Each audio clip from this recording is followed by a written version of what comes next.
Hey everyone, and welcome back to Joe's Metal Mancave vlog. I was going to start this collection update by saying I survived No New Music November.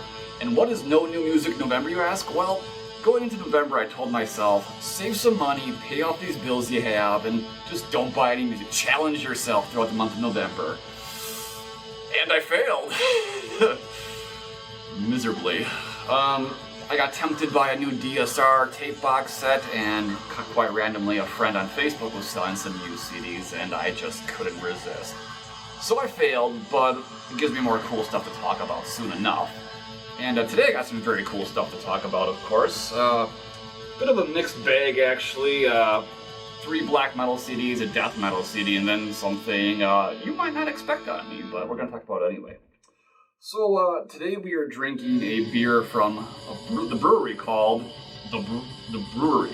Yeah, makes sense, right? And this is a white chocolate stout, I believe, ale aged in bourbon barrels with cacao nibs and vanilla beans. This should be very good, I think. I've never had this before, so we shall see.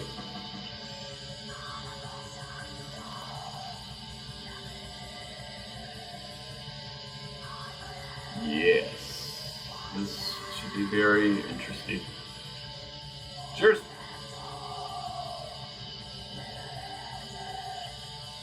Wow, holy fucking barrel, bourbon barrel. A tasteful treatment of cacao nibs and hand-prepared vanilla beans award the golden waves of this wheat wine-style ale. Subtle savoriness reminiscent of white chocolate characters of coconut, honey, caramel, and vanilla are intertwined seamlessly in this bourbon barrel-aged treat. Fucking A, man. That is very good. Very boozy. I'm gonna be fucking wasted by the time I'm done with this collection update. Wonderful. So, in the CD player already playing is Crimson Evenfall and their new compilation, which is called Crimson Evenfall. So Crimson Evenfall was a Finnish black metal band that had existed for a few years in the late 90s. During that period, they released 3 demos, which are all collected here. You get the Nocturnal Storms and Infinity demo from 1996, and the Winterheart and the Ad Infernos Antichristum and Natum demos, which were both from 1997. Crimson Evenfall being a Finnish black metal band, they are probably one of the first Finnish black metal bands to play a more I guess, Norwegian influenced style of black metal. When you listen to this, you're reminded of early Emperor and Dark Throne and, you know, that kind of stuff, but it's not an exact carbon copy, which is oftentimes the case with a lot of Finnish black metal bands. There's that sort of melancholic and melodic characteristic that would come to really characterize the Finnish black metal scene, in my opinion. And this is very, very good. Like, I had heard stuff about this band for years, and I had listened to a little bit on YouTube, really liked it, and just kind of always hoped that it would get re-released at some point. So, 2002 marked the re-release for that by Werewolf Records, of course, and of course you always got to give Werewolf Records massive hails for unearthing these old school gems. Crimson Evenfall would eventually become known as Musta Surma, and this band, at least during Crimson Evenfall's days, it was the work of Strugoi Mortz, Vi Grimmer, and a bass player named Krieg. And I guess after Krieg left the band, they were like, we gotta change the name. I don't know, I guess they had some pact in blood or something. Maybe they were like, one guy leaves, we can't continue on. So they became known as Musta Surma, and as Musta Surma for the past 20 plus years, they've only released various 7-inch records, demos, and I believe that's it. They never released a full-length album, so I'm not really sure why these guys have been, you know, not as productive as most Finnish black metal bands. And interestingly, neither of these guys have also played in any other bands, which is really peculiar for Finnish black metal musicians. But yeah, I mean, when you listen to this stuff, you know, you are reminded of Norwegian black metal for sure. But you also see, like, you know, what would come to characterize that Finnish black metal scene. So naturally, you could probably compare this to something like Horna or Sargeist, you know, stuff like that. It's definitely similar to all that kind of stuff. But I mean, again, you gotta kind of, you know, think that this stuff came out in 96, 97. The Finnish black metal scene, although you can trace the roots of the Finnish black metal scene back to about 1990, it was a lot more slower to develop than like the Norwegian or Swedish scene. So you get 3 demos here, but it's almost an hour and 20 minutes. So it's you know, almost the same length as the full length, or actually more than a full length. So you get quite a bit of music here. So this, for all considerations, could be considered their full length album. But, yeah, I fucking love this. This is really, really good. I mean, it's raw black metal with subtle synths in the background, very well placed, you know, very atmospheric, dark, menacing sounding stuff. And as I already said, that kind of, you know, Finnish melodicism is there, and sort of melancholy to it too. Very, very good. I really like the song Winterheart, which, as you can imagine, is about roaming the Finnish countryside during winter, which is certainly a popular topic in black metal, but it's, if you've ever done that at night, yeah, I guess you kind of know. I certainly have. These guys were from Nivalla, Finland, which is in northern Finland, and I could only assume because of the lack of their output, maybe it's just due to lack of, maybe they'll find someone to work with the band or something, I don't know. But yeah, hopefully as Musta Surma, someday they will release a full-length album, because Crimson Evenfall and all the Musta Surma stuff is fucking awesome. Just dark, unholy, evil-sounding black metal. So if that's your thing, definitely check out Crimson Evenfall. Continuing on, we're going to talk about a band known as Strid, and this here compilation, which is known as Strid.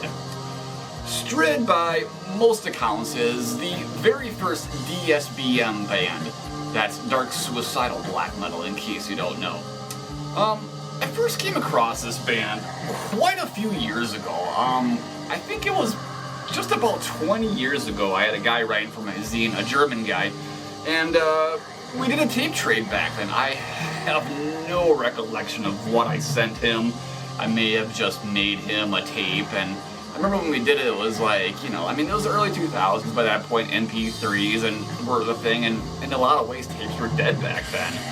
So he made me this custom tape which basically had what I thought was just 3 Strid songs, as well as some MST Gone and Dark Fortress rough mixes.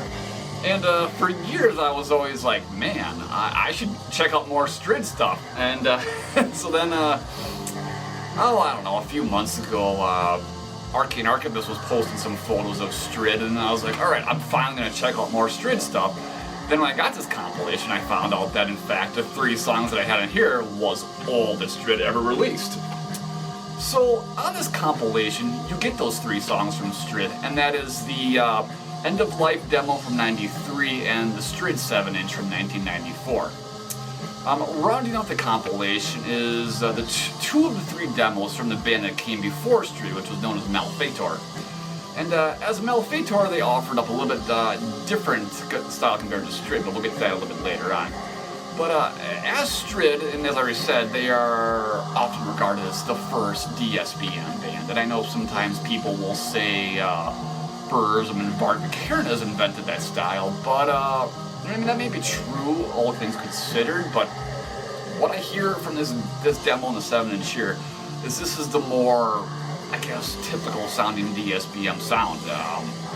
I mean, it's very depressive, very slow and plodding, you know, and very gloomy and murky sounding. And man, if you're like in a bad mood and you listen to this kind of stuff, it can really have a dramatic effect on you. And that's kind of one of the reasons why I've never been a big fan of DSBM, because I don't like using this word, but it kind of triggers me. I have depression issues, and if I listen to too much of this kind of stuff, it has an effect on me after a while, especially if it's like rain for several days, just cold and gloomy, which we often get where I live later on in the year and earlier in the year, you know.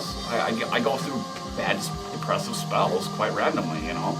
So I've never been a DSBM fan, but I really like this because it's got really good riffs and just really good atmosphere. And best of all, it doesn't have those more typical high-pitched shrieking vocals that almost every DSBM band has. I think most DSBM bands are often more influenced by Silencer, and like I've said this before and I'll say it again, Silencer would have been cool if it wasn't for the ridiculous over-the-top vocals. Like, it's just... And the whole stupid story of him being a mental patient that sawed his own arms off and sewed on, what was it, pig's hooves, and then he murdered a little girl or something like that, or whatever. It's so stupid. I mean, it attracted attention 20-some years ago when the album first came out, but obviously it's been proven to be just all bullshit. But I could never get into Silencer because of the vocals. It's just ridiculous. But this I really like, because it has a genuinely dark, gloomy, miserable sounding feel to it, and it really, yeah, man, it'll get to you. It's total gloom. So, yeah, man, you don't want to be in a bad headspace when you listen to this stuff, because it'll definitely have an effect on you. Right then, so as I said, this compilation is rounded up by 2 of the 3 demos that the pre-Strid band known as Malfeitor released. Now, it's interesting because I've always been fascinated with just tracing the roots of extreme metal, you know, in particular black metal, but just hearing the roots of extreme metal in general, going back to the early 90s or late, mid-80s, is very interesting. It's always fascinated me. And it's interesting when you consider the Norwegian black metal scene, because most people will be like, well, yeah, Burzum and Darkthrone were the first black metal bands, right? And I mean, yeah, sure, Darkthrone was the first black metal band to release a full-length album, but were they the first black metal band from Norway? Well, that's debatable. In fact, I mean, the first Malfeitor demo here is from 1991, and yeah, Burzum had released demos in some point in time in 1991. I don't think the exact date is known, but this is definitely some of the earliest examples of Norwegian black metal here with the Malfeitor demos. Musically, it sounds like it's really influenced by like late 80s Bathory, and then something else like Samael seems to be a pretty obvious influence here. But it's got the raw production, it's got the high-pitched shrieking vocals and stuff like that, and just grim-sounding voice. Man, it's pretty damn good. Like, it was better than I expected it to be. And I mean, again, you know, Darkthrone always gets credited as being the first, like, black metal band from Norway, but it seems like that's not the case. And after I got this compilation, I did a little research, and it seems like there was also a few other bands that had released demos as early as, like, 1990 in Norway, so yeah, it's interesting just kind of doing that research and finding out, like, where all this stuff started.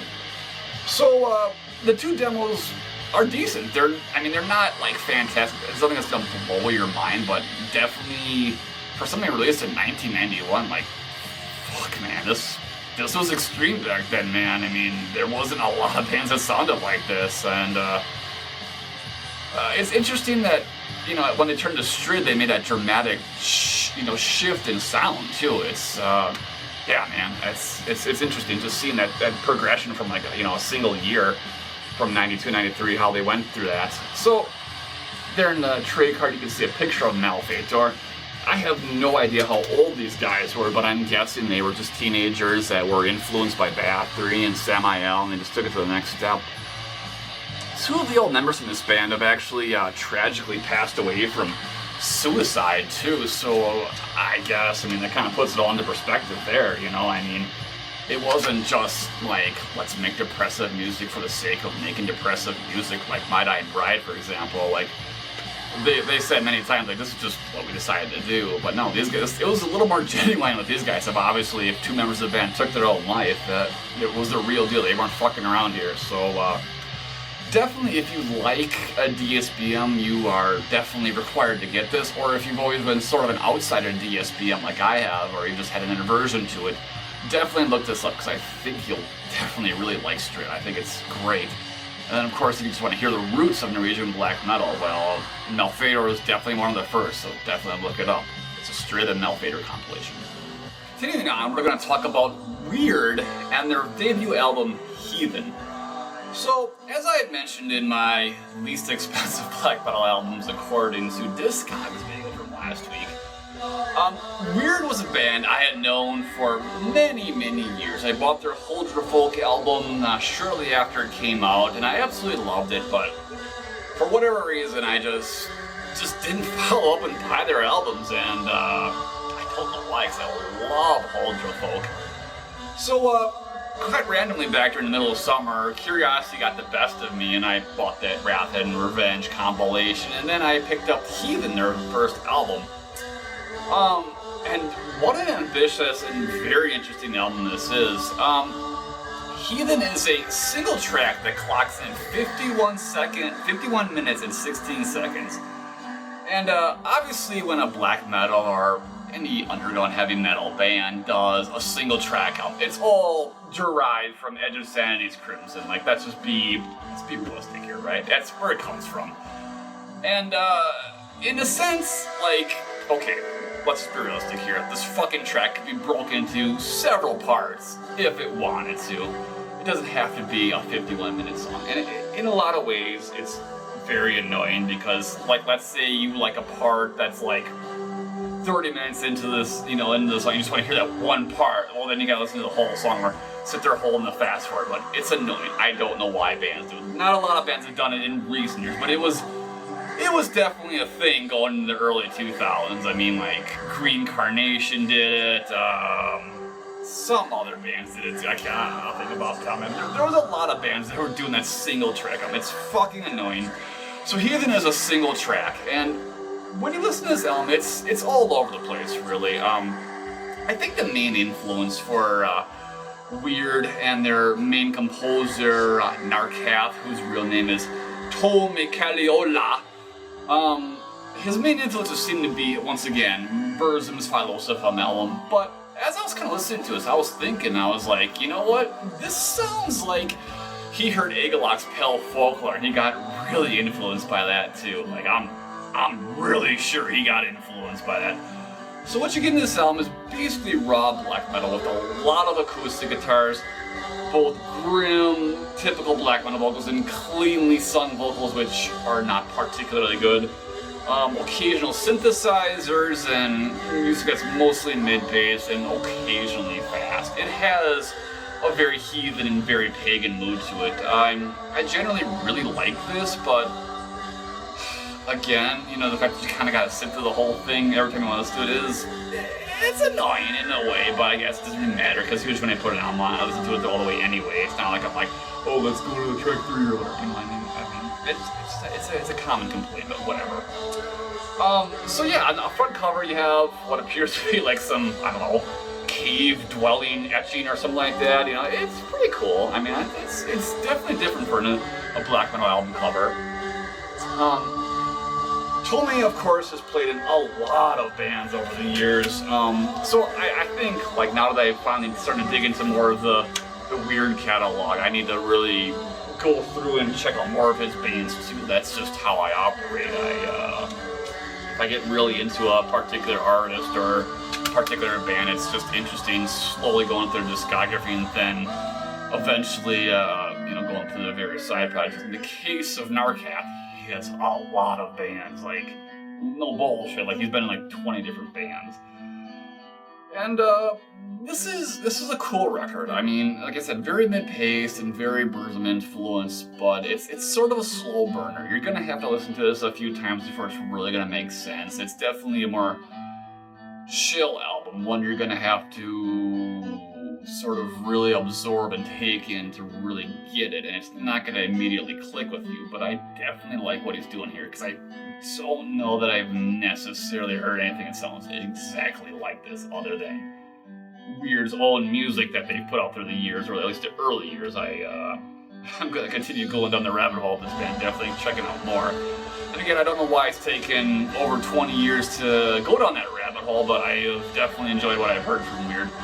But this isn't no masterpiece. I don't want to mislead anyone. It's a selective crowd that's going to enjoy this, but definitely if you like something with a very heathen and pagan sort of, a little bit of that chest-beating paganism going on here. It's definitely got that going on, but I definitely dig Heathen. It's a very ambitious album, definitely worth looking up, especially if you've enjoyed other Wyrd, albums or just this raw Viking, pagan, black metal style. So yeah, Wyrd, Heathen, definitely check it out.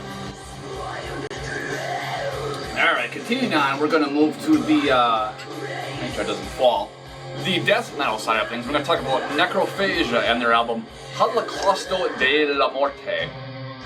So, a few weeks ago I was hanging out with my buddy Miguel and my buddy Ryan, and I have this theory at this point that my buddy Miguel is trying to make me a Necrophagia fan, and it's working.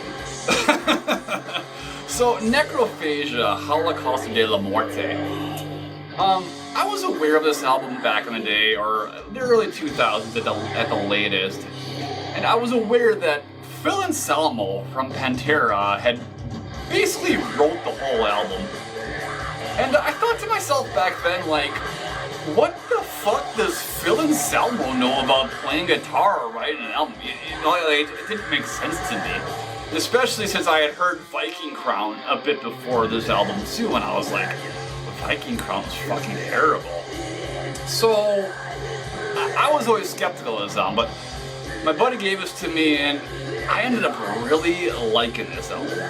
It's labeled as death metal, but I think a more fair and accurate description would be to call it horror metal, because it's sort of, it has that feeling of more like late 80s sort of proto-death metal. I mean, you get a little bit of death metal riffage here, and a little bit of thrashing and, I guess, sort of Hellhammer-esque sort of riffing too. And much to my surprise, Phil actually knows how to write a pretty damn good riff. Like, I was genuinely surprised. Like, the dude knows how to write a good riff.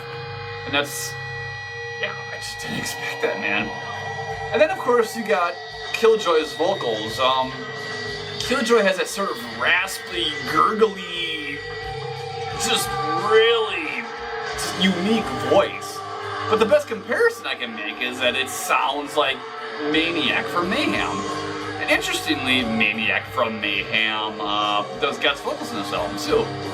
And I was watching a documentary on YouTube a few weeks ago, the NRK documentary about Norwegian black metal, and in that documentary, Maniac had mentioned that in the late 80s he was pen pals with Killjoy, and it's just interesting because I think Killjoy was a huge influence on his own vocal style, and it's very comparable. I mean, this is definitely horror metal through and through. There's lots of samples from horror movies, and it just has that very sort of macabre feel to it. And again, very 80s sounding-ish, you know, proto-death metal. It doesn't sound like a typical 90s or whatever death metal record. It's cool, and I really, that's what I like about death metal. Like, I don't like basically, and I've probably said this before, like, for me, like, the best death metal period is, like, 87 up to, like, 93, and then it's pretty much bullshit after that. After 93, it was like, who can be the most obscene, and who can be the most brutal, and that kind of stuff. Or the bands that started out earlier than that, they went in, like the death and roll style. Like, death metal really seemed like it changed after 1993, and I know part of that was because black metal was getting more popular and stuff like that, but death metal had a pretty short-lived lifespan, in my opinion, and I have literally no interest in anything death metal did after 93 or ever onwards, unless, of course, it has an old-school sound. Definitely, that's the case with Necrophagia here. So there's the front cover, which has artwork, which has basically various characters from horror movies, like The Beyond, for example. And it's released by Hell's Headbangers. Hey, Devils, J-Dog here. Yeah, that dude. Who's suddenly become a controversial guy because of his video he posted a while ago about Metal Mickey, but fucking whatever. I don't care. I don't get involved in this fucking YouTube drama. People just, I don't know, whatever. If people cause drama, it's generally just get blocked. That's the end of it. Like, I'm not fucking around. Cool little collage there with all the members. Yeah. And yeah, I mean, it's a cool album. You get some keyboards and some more softer parts of the sound, but really, really cool, just headbangable, rocking stuff. I really like this album, much more than I ever thought. But some friends of mine that are really into this band have assured me that the debut album, Season Dead, and this album, then the Goblins Be Thine album, are really all you really need to hear from this band. And my intro to this band, and basically the reason why I avoided this band for all the years, was back in like 2004, 2005 maybe. Season of Mist had sent me then one of their new albums, and I was just like, this band is legendary, like, this is not good. Like, I don't remember what the name of the album is offhand right now, because I've been drinking way too much beer. Yeah, this is probably pretty much the cutoff point as far as Necrophagia is concerned. And you may have a different opinion, but yeah. Anyway, that's Necrophagia, Holocausto de la Morte. Alright, one more for this rather diverse collection update, and fuck you if you don't like this band. We're gonna talk about Skid Row and their debut album, Skid Row. Alright, so let's just get this out of the way. I got into what I call my music back around 1992. I was 11 years old at the time. And back then, there was three bands, or three albums I should say, that I absolutely loved. It was Guns N' Roses' Appetite for Destruction's, the first Ramones album, and Skid Row's self-titled Skid Row album. So, back then I had those three albums on cassette. We used to pedal around on our bicycles with like a boombox that was just operating on batteries. We'd put it like in our ears and just drive on our bicycles, man. Like, we thought we were rebels, we thought we were badass. I mean, we were just little kids, but it was fucking cool to us. And I don't know exactly when, probably late 90s, early 2000s, I sold my Skid Row tape, my Appetite for Destruction, my Ramones tape, and I didn't think I'd ever regret it, but I really, really did. And then sometime after that, I bought, all that stuff on CD, of course. But then maybe 2 months ago, I was at Half Price Crooks, and they had this old school cassette version of this album. And I'm not 100% sure, but I'm pretty damn sure this is the same pressing I had back when I was a kid. And say what you will about Skid Row, say what you will about cock rock in general, but I love this album. I love this album. This is just such an energetic and fun and just youthful, fun album, man. Like, I love it. There's so many good songs on here. Sweet Little Sister, Rattlesnake Shake, Youth Gone Wild, Midnight Tornado, I Remember You. I mean, they're all classics at this point. They're all really great songs. Now, my quest here is to eventually get also the same pressing I had of the Ramones cassette and the Appetite for Destruction cassette too. And I haven't really, it hasn't been like a very, I could probably get off the Discogs really easy, but I thought it'd be more interesting if I just tracked this down randomly as I did with this one. And, yeah, man, I want to get them just for nostalgia's sake. I mean, obviously I have the CD from this album playing the CD player right now. But I love it, dude. I don't know what else to say, man. If you don't dig Skid Row, man, I mean, that's fine. You don't have to dig them, but I love this stuff. I will always love this stuff. It's so nostalgic to me, and if you've overlooked it, I think it's worth looking up. I mean, there's something about these old cassettes. It just brings me back to those youthful days of riding around on a bicycle and just being innocent and not caring about shit. Just all that mattered back then was rock and roll and heavy music and feeling like I was different from the average person, which, as far as I'm concerned, at a very young age, I diverged from the normal, listening habits that most kids had, and I went down a different path, by the time I was like 12 years old. And I'm not saying like I'm unique or special, but I'm glad that happened, because I could have very easily, just been someone that got into typical music and continued to listen to mainstream music my whole life. So anyway, I love this album, Skid Row, and fuck yeah, man. Great album. I'll always love it until the day I die. Well, guys, that's it for this collection update. As always, I gotta thank you guys for subscribing. Thank you so much for checking out Joe's Metal Man Cave. My name is Joe, and I'll see you next time here on Joe's Metal Man Cave Vlog.